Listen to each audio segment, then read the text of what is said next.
È inutile condannare Salvini perché dicono che è razzista.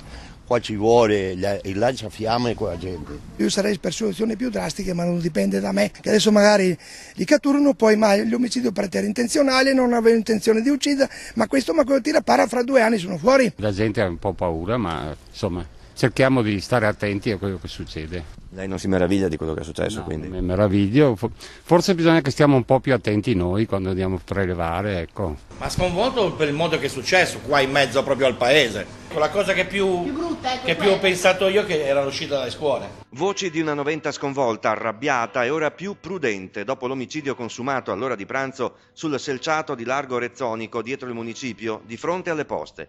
I carabinieri cercano chi, nel tentativo di rubare una Mercedes, abbia fatto sbalzare fuori dalla macchina la passeggera 51enne Micaela Stoicescu, che ha resistito al furto aggrappandosi alla portiera fino a quando la sua presa non ha ceduto ed è stata investita dalle ruote della stessa vettura.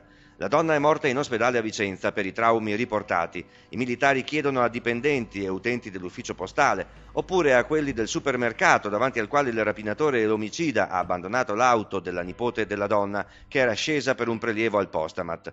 Non molte le telecamere di sorveglianza in centro a Noventa. Poco fuori ci sono alcuni rilevatori di targhe e anche a loro che gli inquirenti si affidano per risalire al duo di malviventi che sarebbero fuggiti da Noventa a bordo di una Panda, mentre la comunità ha perso la sua tranquillità. Ma è morta una persona e quindi fa sempre dispiacere, fa pensare la violenza con il quale è stato fatto questo gesto. Ma io ho sempre capito che qua c'è un po' di giro, perché ci sono sempre gente un po' particolari che si fermano qua di dietro al municipio con le macchine, c'è uno scambio cioè non è tranquillo neanche sto posto qua. Ci dispiace molto per quello che è successo, insomma, una cosa molto incresciosa che non dovrebbe succedere in queste zone tranquille, insomma.